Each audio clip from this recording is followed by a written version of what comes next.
This is CBC Here and Now. It's the 203rd running of the Royal St. John's Regatta, but it's going to look unlike anyone that has come before it. We have all kinds of protectionary measures in place that are going to keep people safe. I'm Jeremy Eaton, and I'll have that story coming up on Here and Now. Open borders and whales galore, but how is the tourboat industry doing this summer? People need time to plan travel. Tourists do. I joined Rick Stanley from Ocean Quest Adventures to find out, and that's coming up on Here and Now. Welcome to Here and Now. I'm Peter Cowan. It's going to be a very different regatta day. There will be rowing, but no concessions, no games, and definitely no crowds. The 203rd running of the Royal St. John's Regatta is slated for tomorrow, weather depending. This year, the committee is abandoning popular pondside traditions, and as our Jeremy Eaton tells us, those heading down to Kitty Vitty Lake will have new rules to follow. It's about the most normal thing down at the lake today. Crews prepping and cleaning up the winner's circle. The day before the regatta, Kitty Vitty is usually bustling with the banging of building stalls, the smell of food trucks, and people prepping for the world's largest garden party. Today, it's empty. Just regular walkers enjoying a windy stroll. It is going to look a lot different here, Jeremy. We've put a lot of plans in place to manage unintended gatherings of crowds and, of course, to manage all the people involved in the running of the races themselves. The winner's circle is fenced in, and the dock is too. The committee says it's all done under an approved plan. When people come down to this lake, it'll be a different regatta, but it'll still have some of the same feel.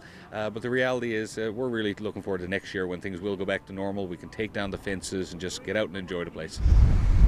An estimated 50,000 people attend the Royal St. John's Regatta every year, and while a lot fewer folks will be pondside in 2021, a lot more planning was needed. We have an emergency plan and safety plans, but that never ever was geared toward preventing crowds. It was all about managing those crowds. So much different planning process, a lot more work had to go into it. In a normal year, the hill behind me would be filled with vendors, games of chance, and a whole lot of people. This year, it's filled with these orange circles. So that gives people the opportunity to come down and watch a race, but still be socially distant. The reality is we do anticipate people. We've put the crowd control plan in place to help address that, and we just kindly ask that if anyone is coming down for essential reasons, just stay clear of the exclusion zones, the fenced areas, and stand in one of the cohort circles with your steady 20, and please visit for a few minutes and then leave and go from there. COVID caused last year's regatta to be canceled completely. This year, with significant more planning and significantly less tradition, Power says it's important to push ahead. We want to protect that history, protect that tradition. I feel safe. I think the plans we have in place are good. The vaccination rates are high. If it was only maybe a couple of more weeks, we might have been able to do the whole thing. But we're quite confident that we're going to pull this off, and it is a signal that we are getting back to normal. But before the tradition can be protected, the 203rd version of the Royal St. John's Regatta needs a green light to go ahead. A call that will come at 5:30 tomorrow morning. Jeremy Eaton, CBC News, St. John's. So what's the forecast looking like for tomorrow morning for the St. John's metro area? Well, it looks beautiful. Temperature's nice, 24 degrees as the afternoon rolls around. But it is those winds that we're going to talk about. So west-southwesterlies, it looks like gusting upwards of about 30 to 50 kilometers per hour. So if you are playing regatta roulette tonight, it is a solid yellow. Questionable forecast. Proceed with caution because you may have to get up in the morning tomorrow morning. But it does look like those winds, if it doesn't go ahead tomorrow, those winds will die down as we get into Thursday. Same kind of forecast, warm temperatures and lots of sunshine. But again, those winds will come down. So that's a look at the forecast. We'll look ahead for the next couple of days when I come back. Thanks, Ashley. A 55-year-old motorcyclist from Lethbridge is dead after being hit by a driver who police say may have been intoxicated. The crash happened Sunday near Jamestown, north of Clarenville. Now, a 52-year-old pickup truck driver is facing 2 impaired driving charges. Police say he failed roadside breath tests. In a news release, the RCMP says the victim died at the scene. While turning to COVID news now, adults in the St. John's area now have an option for vaccines without an appointment. This week, the Glacier in Mount Pearl is taking walk-ins for first or second doses. It's only for people 18 and over. The clinics run 9 a.m. to 4:30 for the rest of the week.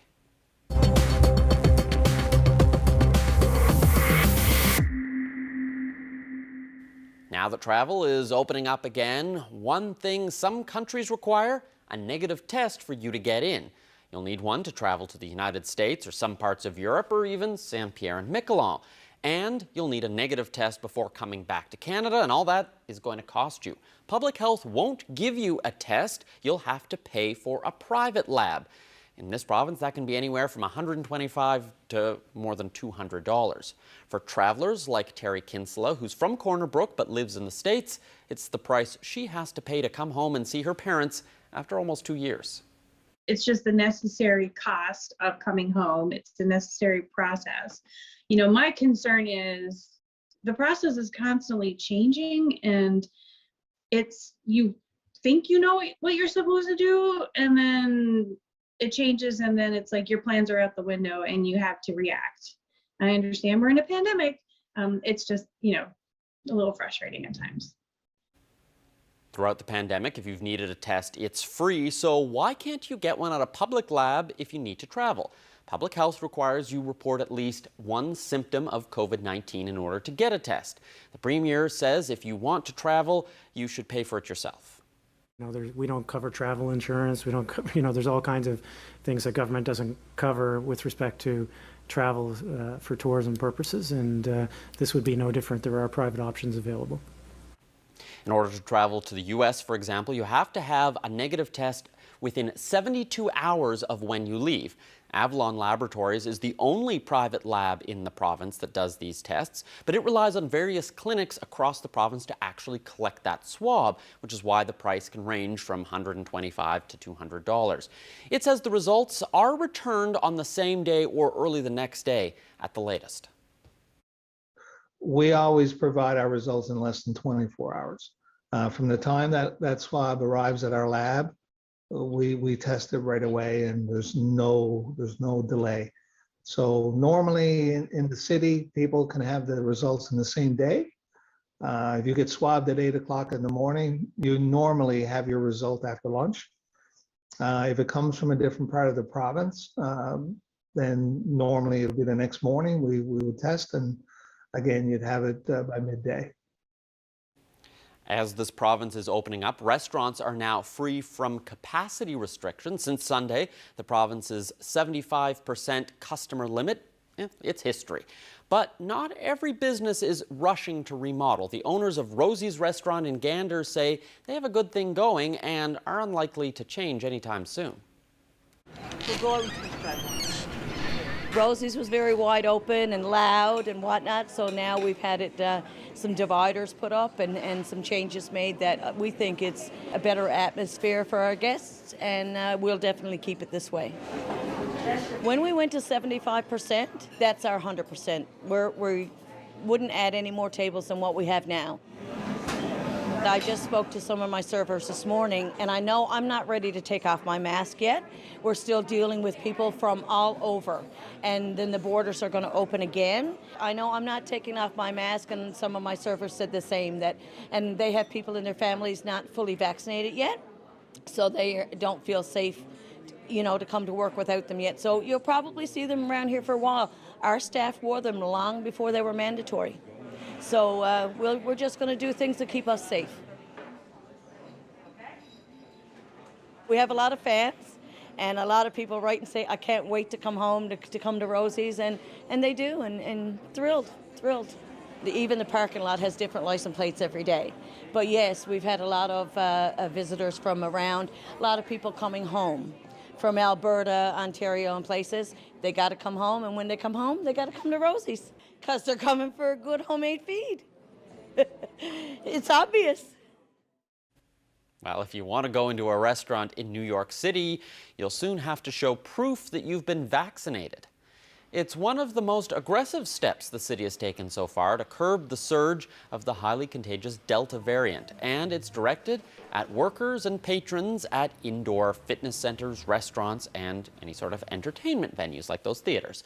People will have to show proof that they have at least one dose of the vaccine. The new rules will be phased in over the next several weeks, with enforcement starting in mid-September. Well, just a few minutes ago, Grieg Seafood announced that due to a presumptive test of ISA, nearly 1 million fish that were scheduled to be transferred to sea next year will now be killed. The company says additional testing at the Jamestown facility only found one positive test, but Grieg decided not to risk introducing the virus into the environment. It's mandatory that Grieg give notice when a fish is suspected of infectious salmon anemia. Grieg says about 3 million fish are expected to be transferred to sea during the spring and summer of next year. Well, Canada's Public Health Agency is warning about an outbreak of hepatitis A linked to frozen mango. So far, there haven't been any cases identified in Newfoundland and Labrador, but the product may have been distributed here.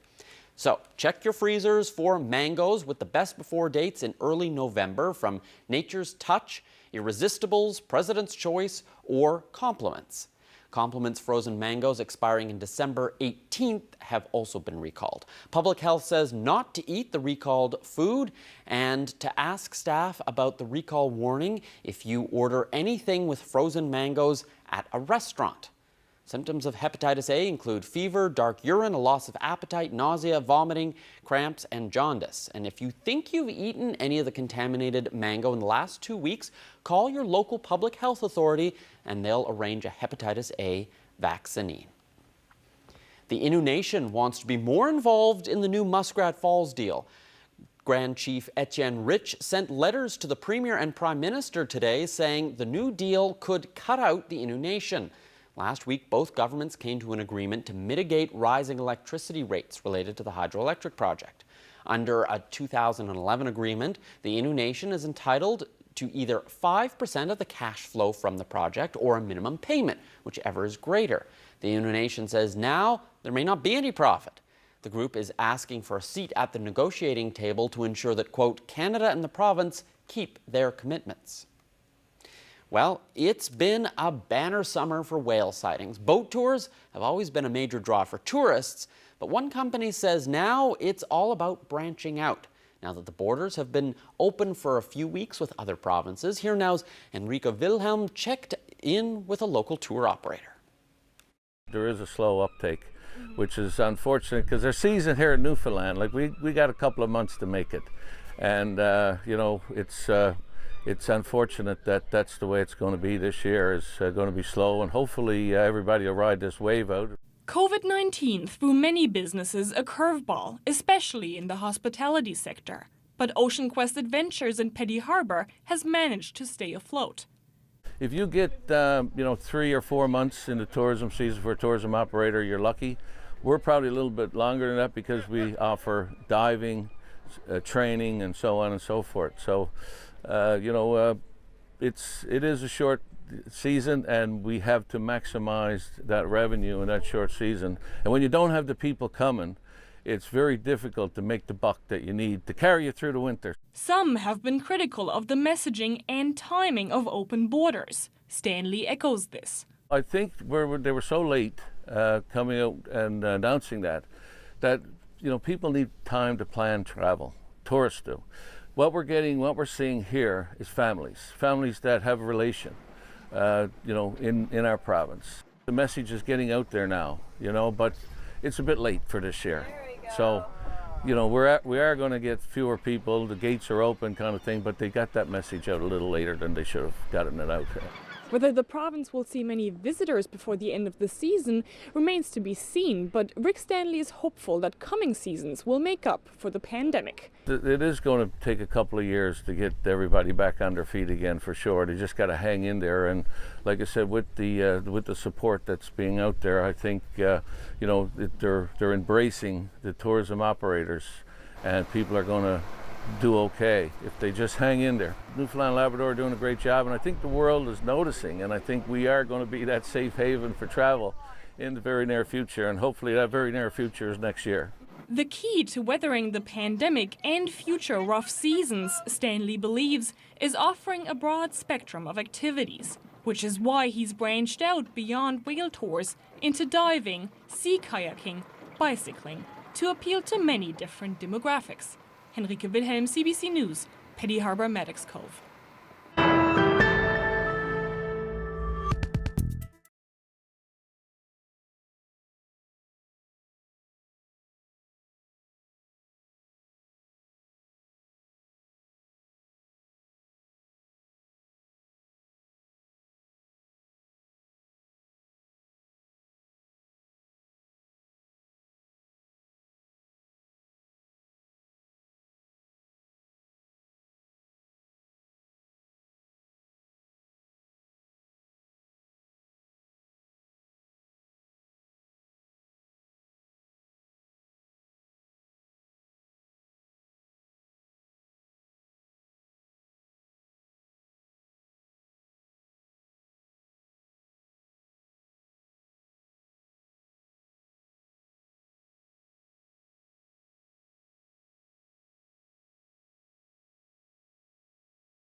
Ashley, it's a good thing that the regatta wasn't today because the winds, especially here in St. John's, they were pretty strong. Not good rowing weather.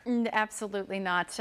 Pretty much it's been the strongest winds we've actually seen for a little while. Clocked out at 69 kilometers per hour today. Let's take a look at those numbers across the board. Strong winds too for Bonavista. You saw top wind gusts of about 74 kilometers per hour earlier today. Now if we take a look at the current winds, not so much. They've died down a little bit, gusting about 43 kilometers per hour right now in St. John's. So we do have not a whole lot of weather happening across the island. I'll be the sunshine, those windy conditions, that's pretty much all we saw.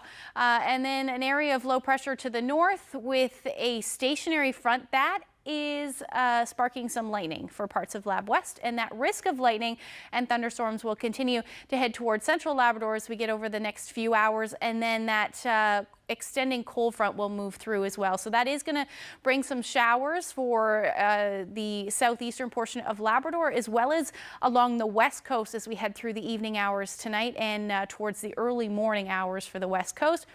But other than that, a quiet night for central and eastern Newfoundland, with the winds staying pretty much where they are right now. Out of the southwest, 40 to as much as 50 kilometers per hour.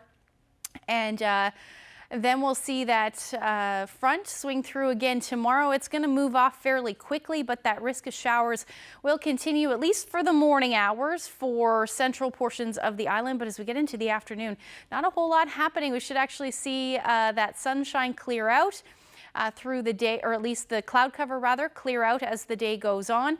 And a few showers possible though, continuing lingering up across Labrador. A few showers possible certainly in the west and then towards the southeast as well. Now the winds are going to stay strong tomorrow.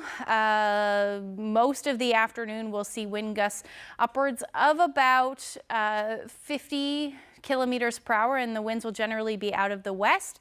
About 24 degrees will be the afternoon high in St. John's.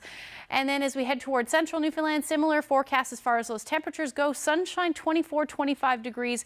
And then up across Labrador, pretty nice day as well. 17 degrees in Lab City, but 22 for Happy Valley Goose Bay. Now, as we get into Thursday and into Friday, we're going to see pretty quiet weather. Now, as we get into Thursday night into Friday morning, that's when the next system will roll through, and we'll see that risk of showers pretty much across the board on Friday. Same thing up across Labrador. It moves fairly quickly, but it looks like it's going to stay unsettled even as we get into the early part of Saturday. So temperatures, though, you'll note, are going to get really warm as we get into Thursday. We're also going to see the return of that humidity. So even though temperatures will be anywhere from 25 to 28 degrees, that humidex will feel significantly warmer. That chance of showers for the southwest for Port aux Basques, and then same thing up across Lab West as well as northern Labrador as you get into the afternoon on Thursday. But other than that, plenty of sunshine, and then Friday, that's when things will start to get a little bit unsettled. So we'll see that chance of showers. Temperatures are going to stay mild again though, 23 to 26 degrees, a little cooler along the south coast in that onshore flow. But take a look at Happy Valley Goose Bay on Friday, 28 degrees and sunshine. So certainly going to be fairly nice. Now we are going to see those temperatures in and around the low 20s through most of the weekend. Saturday at this point looking fairly nice with a mix of sun and cloud. But by Sunday, we'll see a return of those unsettled conditions and the chance of showers as well. For central Newfoundland, rain for Friday, and then Saturday looking absolutely gorgeous, 27 degrees, and then the chance of showers will return on Sunday. Temperatures dipping just a little bit. And then for western Newfoundland, same thing, temperatures in the low to mid 20s for most of your weekend. Now take a look at that beautiful stretch of weather in eastern Labrador, but by the time you get to Saturday, things will get a little bit unsettled, but overall a pretty nice stretch of weather there for you. Western Labrador a little bit more unsettled, and your temperatures just a little bit cooler as well. I wanted to share this photo. Some day out on the water in Salvage. Beatrice shared that shot with us. If you have any weather photos, send them to nlphotos@cbc.ca. Thanks, Ashley. The head of the province's Shipwreck Preservation Society says it's difficult to date a wreck that was recently found about 500 kilometers off our coast. Equinor Canada made the surprise find 2 weeks ago during work in the Flemish Pass Basin. An Equinor rep spoke with the CBC's Todd O'Brien about the discovery. This summer we're conducting a geophysical seabed survey of the Flemish Pass Basin. Okay, so you're out surveying the ground, are you? And how are you doing that? You're utilizing a autonomous underwater vehicle provided by Fugro that's mapping the seabed using very sophisticated and high-resolution sonar equipment. And so what did you find? On July 13th, we were very excited when Fugro notified us that they found a shipwreck located in approximately 1,200 meters of water. How far out is it? It's 500 kilometers east of Newfoundland in the Flemish Pass Basin. It looks like it's approximately 80 meters long by 20 meters wide. It's resting on a fairly flat seabed, and it looks to be, I'm no archaeologist, but it looks to be steel in construction. Any idea how old it might be? No idea at all. We have shared the data and information with the Canadian Coast Guard and the government of Newfoundland and Labrador, but to date we haven't been able to identify it. I'm assuming there's hundreds and hundreds and hundreds of hours of this kind of work that happens. How unusual is it to find something like this? We've done a number of seabed surveys like this over the last number of years, and this is the first time that we've ever identified anything this unique. So what did you think, you personally, when you saw this? I was very excited, and a great many of us, both here in the office and offshore, have been using Google to advantage to try to find out exactly what this vessel might be. And you'd be amazed at the number of vessels that were lost, especially during the 20th century in this region in the North Atlantic. I guess there's a lot of speculation and people thinking, well, you know. It's a great deal of speculation. There's a lot of guesses out there, but none that have really hold much credibility yet.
Before we leave you tonight, I want to update you on Ellie Black from Halifax. Just missed the podium in the women's balance beam final.